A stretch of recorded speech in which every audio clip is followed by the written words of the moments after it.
Ladies and gentlemen, my friends, my family, my fellow gamers, it's your boy PorterRock77, and I am back with another video. Check out the description box. There you'll find my Twitter link. Hit me up there, follow me, let's chat a little bit. Also, you'll see the PayPal link. Please donate if you choose to do so to support the channel. But again, if you don't, the most important thing for me is what you're doing right now. You're on here enjoying the video. Participate in the comments section. Check me out on Wednesdays where I host a 60 Frames No Like podcast at 8 p.m. Eastern Time. And again, as I said before, hit me up on Twitter so we could chit chat, and just talk gaming and stuff. It's all fun, it's all good, and I enjoy that. I enjoy interacting with the community, right? Don't forget to like and subscribe the video and pay attention to future content, right? But on to today's topic. Microsoft may bring first-party franchise to PlayStation in the future. So where did this come from? Well, apparently Phil Spencer had an interview, was interviewed by the Wall Street Journal, as right here. Now, I guess media outlets are paraphrasing what was written in the Wall Street Journal and took it upon themselves to say Phil Spencer might be considering releasing Xbox exclusives on the PlayStation platform. Well, in reality, it was a misinterpretation of what he was saying. What he said was Minecraft was being released on all platforms, and there is no other plans, in terms of releasing future content, all right? So people took that as, since he said there's no future plans, does that mean he's considering? Is there a possibility? You know how they take something simple and stretch it too far, So chances are he's not considering releasing Xbox exclusives to PlayStation. All right? Pretty simple, pretty straightforward. But now, here's the question.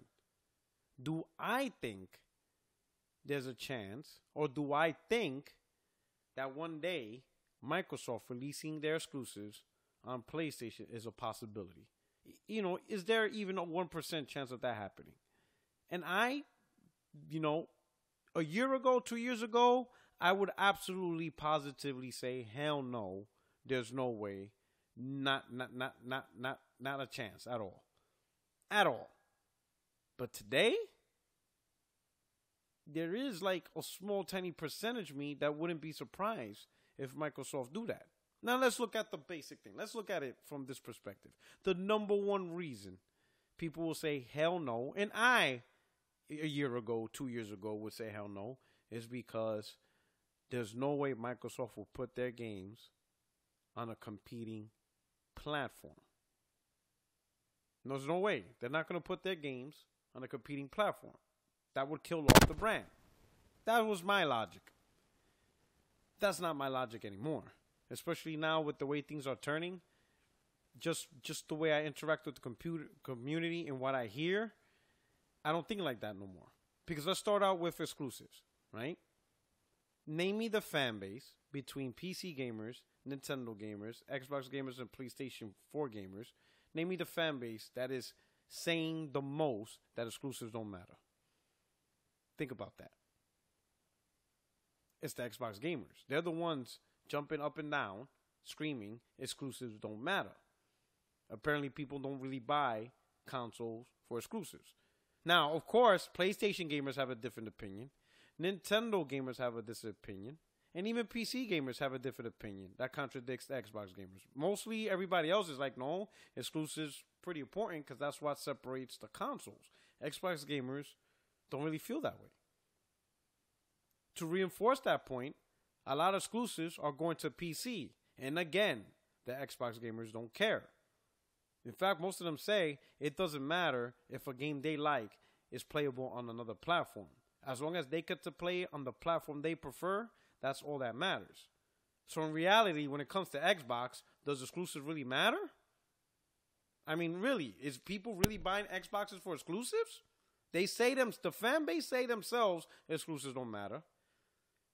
And the first party titles that's going to PC, they say themselves that doesn't matter as long as they get to play on the platform they prefer.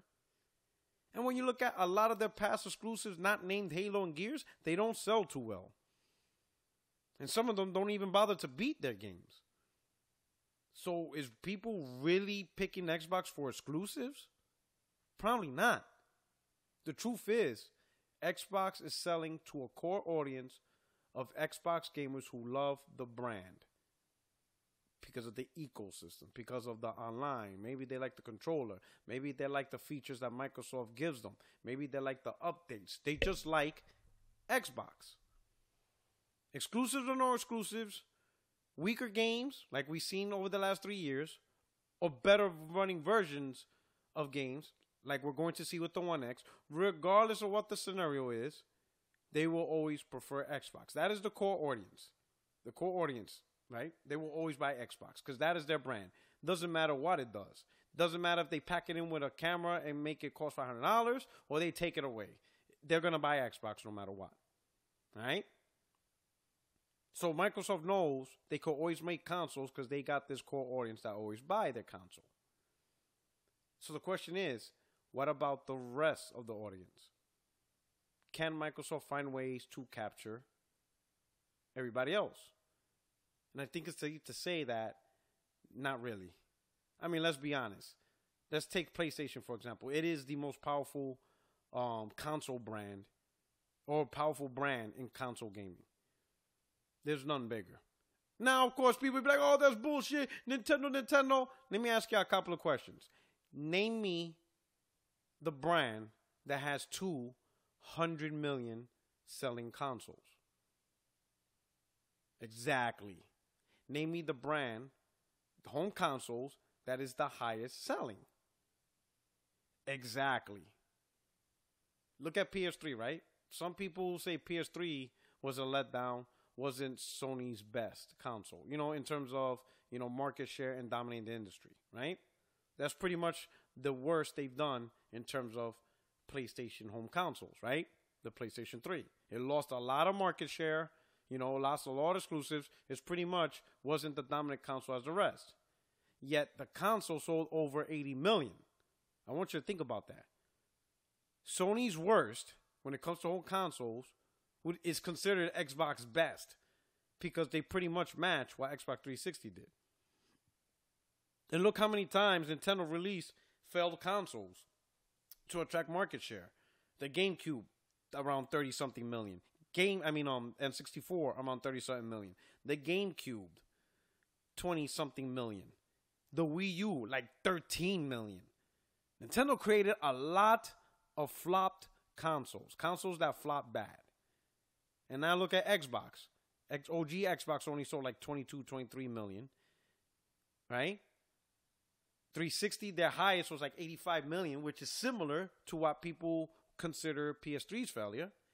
And now with the Xbox One, it's getting its ass handed again. The truth is, PlayStation consoles just sell as long as Sony doesn't mess up. As long as Sony creates an affordable or reasonably priced console that focuses on being a game console, it's bought. People are going to buy it. The PS5, people are going to buy it. The PS6, people are going to buy it. The PS7, people are going to buy it. As long as it's reasonably priced for the market that it's in, and its focus is being a games console, it's a done deal. It's a wrap. So Phil Spencer has to realize he's not going to be able to grab the majority of the PlayStation market unless Sony somehow messes it up, like they did with the PS3. Overpricing it by like $700 or $600 and stuff, and focusing on things that has nothing to do with gaming. That's the only way Microsoft's going to take that huge market share again. So as it stands, Xbox is not going to get the majority of market share. It's just not possible. So what does Microsoft do in that type of environment? How do they make money when the majority of the market share belongs to other consoles? And make no mistake, I'm using consoles as plural, because look what the Switch is doing now. It's outselling the Xbox One this year, and it will continue to do that. That means Switch is chipping away at Microsoft's portion of the console market. So when you create a console that doesn't dominate the market, how do you make money off that market? It's simple. You put your games on other products. Because it's not like you're going to get the PlayStation fan base or the majority. You're not going to get them. So you might as well make money off them. In true essence, that's what Microsoft does. They love to put their software on as many platforms as they can. You can get Microsoft Office for Mac. That's what they want to do. And we know countless times Microsoft is not really concerned about hardware sales. They are concerned about providing software sales and games as a service. And if that's their strategy, and they want to make money off of games as a service, then one key factor into that is to have those games on as many platforms as possible. Minecraft is their most successful IP. And they bought it, granted, but it's their most successful IP. Why? Because you can play that anywhere. So if Xbox, and you also have to look at the decisions Phil Spencer done. He didn't make good decisions that shows they're interested in making Xbox One platform the dominant console in the market, as in terms of market share. He's not really putting Xbox in that position. Phil Spencer said Sony could use Azure servers. How does that help Xbox? They streamed Sony exclusives, PlayStation exclusives on Mixer. How does that help Xbox? They pay money to help develop games, and then they allow those games to go on PlayStation. Again, how does that help Xbox in terms of getting the most market share? It just seems like they're not interested in that. So if you're not interested in your console in getting the most market share, pretty much the console you make is for the Xbox enthusiast, the Xbox fan, the people that will always buy Xbox. But as far as everybody else, you're not going to get them. So how do you make money off them? Put your games on those platforms. Put them on Mac. Put them on PlayStation. Put them on Nintendo. Whatever you can. Put it on everything. And how many times have we heard Phil Spencer preach this? That gamers should be able to play on the platform they prefer. That he doesn't like things being exclusive. He understands first-party exclusives, but he doesn't really feel or like that. And isn't that what Microsoft does in general with every other product? They try to put everything on everything. Everything they make compatible with everything that's out there. They hold nothing back. So don't be surprised if little by little, eventually, Microsoft adopts that strategy. Simply based on the fact that Xbox won't dominate the market share, the market space, the mind share of the console industry unless Sony themselves mess it up. And that's not a strategy Microsoft can live with. That's not a strategy they're going to adopt. They're not going to adopt the strategy where they wait on Sony to screw up in order for them to be successful. Now, I'm not saying that this is guaranteed. It's a small percentage. But what I am telling you people is 2 years ago, I would not have believed that at any point Microsoft would even consider the thought of putting their games on a PlayStation platform. Not even close. That thought wouldn't even be in their heads. But now, after the stuff I'm seeing, I can say at least there's a 2% chance now. It went from absolute 0 to 2%. And depending how things go, it could grow. But anyway, this is your boy Porter Rock 77. Let me know what you think. Let me know what you think about the video. Hit me up in the comment section. Don't forget to like and subscribe. Again, check out the description box. You'll find my Twitter link. Hit me up there. Give me a follow. Holla back, so we could chat and you could keep up with the news. The PayPal link is there if you choose to. And I appreciate everything you all doing. Thank you so much for supporting the channel. And yes, coming by, checking out the video, hitting the comment sections, hitting me up on Twitter. That's the most important part over anything, all right? Anyway, this is your boy, Porter Rock 77. I hope you enjoyed the content of the video. And again, hit me up in the comment box. Let me know what you think. I truly appreciate that. All right, people? Enjoy your night. Enjoy gaming. And for those of you who are getting the Xbox One X tomorrow, congratulations. I hope you enjoy it. Enjoy those games. Enjoy those enhanced games. Enjoy those graphically demanding games. Enjoy the hell out of that. All right. My advice to you: just stay out of Twitter. Don't get involved. At least for one day, don't get involved in the trolling or the fanboy. Just turn off Twitter.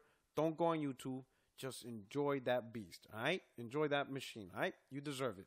All right, guys. This is your boy Porter Rock 77, and I'm out. Peace.